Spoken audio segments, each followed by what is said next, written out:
জীবনে কখনো কখনো আমরা সেই পরিস্থিতিতে ফেসে যাই যখন আমাদের মনে হয় যে আমাদের নতুন কিছু একটা করতে হবে, কিন্তু আমরা করতে পারি না, কারণ কোথাও না কোথাও আমরা রীতির দ্বারা আবদ্ধ, আর আমরা সেই রীতি ভাঙতে চাই না। কেবল একটাই প্রশ্ন আসে মনে,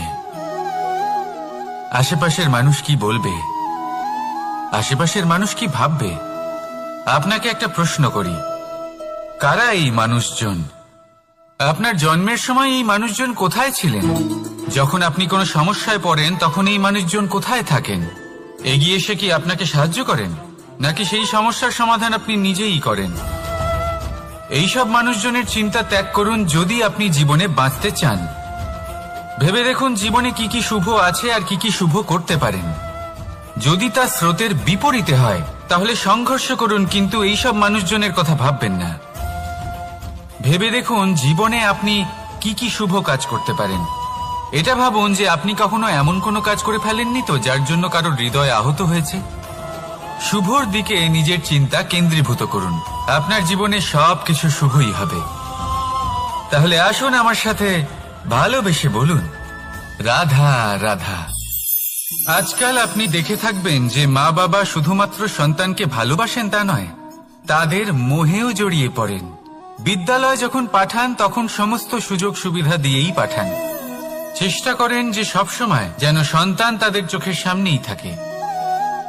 কিন্তু ভুলে যান এক অত্যন্ত গুরুত্বপূর্ণ কথা, যে সন্তানকে এক নতুন দৃষ্টিভঙ্গি দেওয়াই হলো ওনাদের কর্তব্য। সেই জন্য পুরাতনকালে শিষ্যদের গুরুকুলে পাঠানো হতো, বাড়ির থেকে দূরে।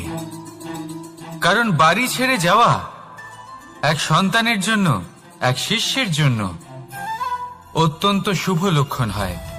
যখন সে বাড়ির থেকে দূরে, গৃহস্থের থেকে দূরে থাকবে, তখন এই সংসারকে সে এক নতুন দৃষ্টিভঙ্গি দিয়ে দেখবে, পরখ করবে, বুঝতে পারবে, আর সবকিছু নিজে থেকেই শিখে যাবে কখন আক্রমণ করতে হয়, কখন পিছু হটতে হয়, কিভাবে এই সংসারের সম্মুখীন হতে হয়। আর এটা আপনার দৃষ্টি ওকে শেখাতে পারবে না, ওর অভিজ্ঞতা ওকে শেখাতে পারবে।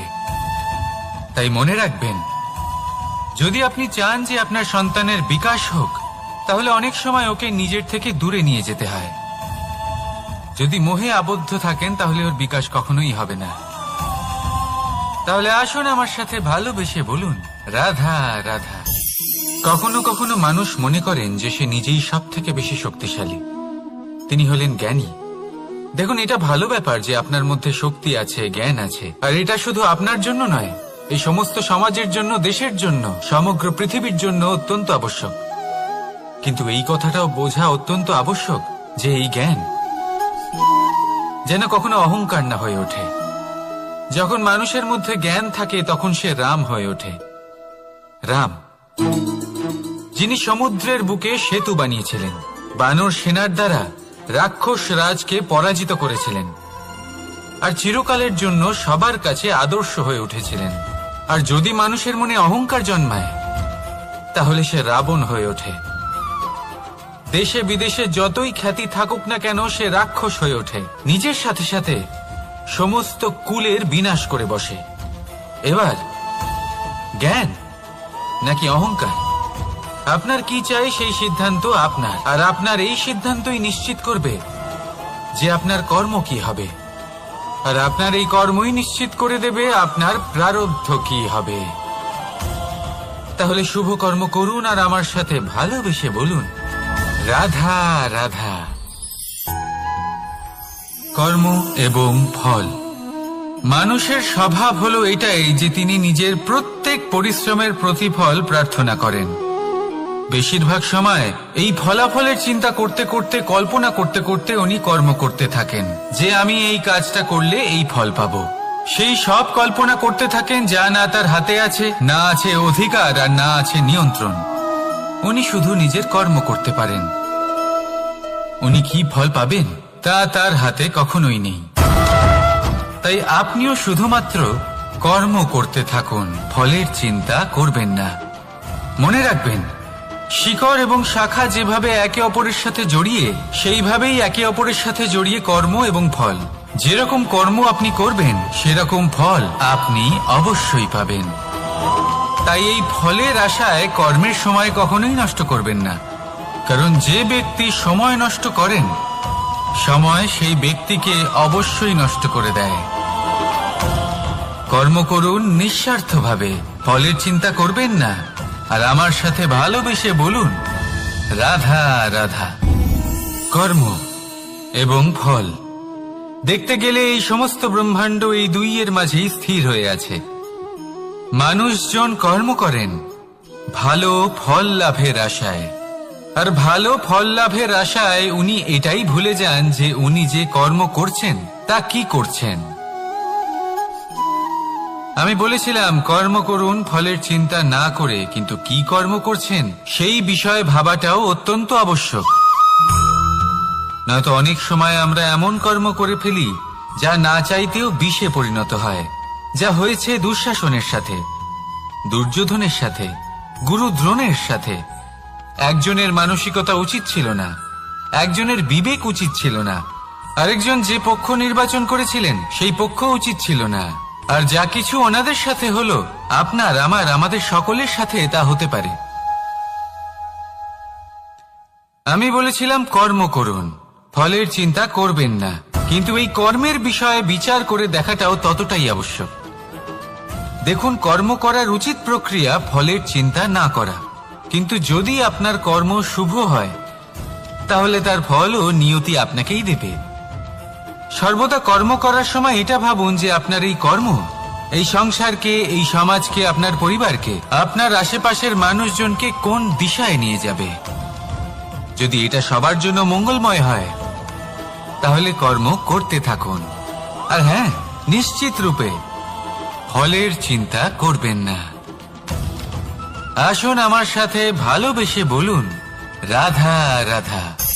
বটবৃক্ষের বীজ সর্ষের দানার থেকেও ছোট হয়, কিন্তু যখন তা নিজের রূপ ধারণ করে তখন তা বিশাল বৃক্ষের আকার ধারণ করে, যা সহস্র বছর ধরে বেঁচে থাকে, ছায়া প্রদান করে, পাখিদের আশ্রয় প্রদান করে, আর দেয় পথচারীদের বিশ্রাম করার স্থান। কেন? কারণ সেই ছোট বীজ তা মাটির ভেতরে গিয়ে নিজের খোলস ত্যাগ করে। অন্ধকারে থাকে সে, যতই আলো আসুক না কেন, যতই বর্ষা আসুক না কেন, সব সহ্য করে। আর তারপরে একটা চারা গাছ অঙ্কুরিত হয়, তারপর ধীর গতিতে একটা বিশাল বৃক্ষতে পরিণত হয়। দেখুন, জীবনে কঠিন সময় আসে, এই জন্য নয় যে আপনি হার মেনে নেবেন, এই জন্য আসে যাতে আপনি ভবিষ্যৎ নির্মাণের জন্য নিজেকে তৈরি করতে পারেন। যদি কঠিন সময়ে আপনি ওই বীজের মতো দৃঢ় হয়ে থাকতে পারেন তাহলে আপনিও একদিন সেই বিশাল বৃক্ষের মতো নিজের অস্তিত্ব গড়ে তুলতে পারবেন, যা সহস্র বছর পর্যন্ত মনে রাখা হবে। আসুন আমার সাথে ভালোবেসে বলুন রাধা রাধা। এই ব্রহ্মাণ্ড কত বৃহৎ, তাই না? যার সম্মুখে এই পৃথিবীকেও একটা বিন্দুর মতো মনে হয়। আর এই পৃথিবীতে আমরা কে হই, আমাদের আকার কিরকম, আমাদের অস্তিত্বই বা কি? যখন আমরা এভাবে ভাবি তখন মনে হয় আমরা কিছুই নই। তা আমরা যখন কিছুই নই তাহলে আমরা এত চিন্তা করি কেন? কি ভেবে ভয় পাই? কাকেই বা এত ভয় পাই? কে আমাদের মারতে পারে আর কেই বা আমাদের জন্ম দেবে? আত্মার আসলে না কখনো জন্ম হয় আর না কখনো মৃত্যু। আত্মা শুধুই শরীর বদল করে। আপনি, আমি, আমরা সকলে এই শরীর নয়, আমরা হলাম আত্মা, যা হলো পরম আত্মার পরম অঙ্গ। সেই জন্য মনে রাখবেন, বাইরের কোথাও দেখবেন না, নিজের অন্তরের গভীরে গিয়ে দেখুন, আত্মাকে উপলব্ধি করতে শিখুন। ক্লেশ, ভয়, চিন্তা, এই সব কিছুর থেকে নিজেকে দূরে রাখুন, তাহলেই উপলব্ধি করতে পারবেন পরমাত্মাকে। তাহলে আসুন আমার সাথে ভালোবেসে বলুন রাধা রাধা।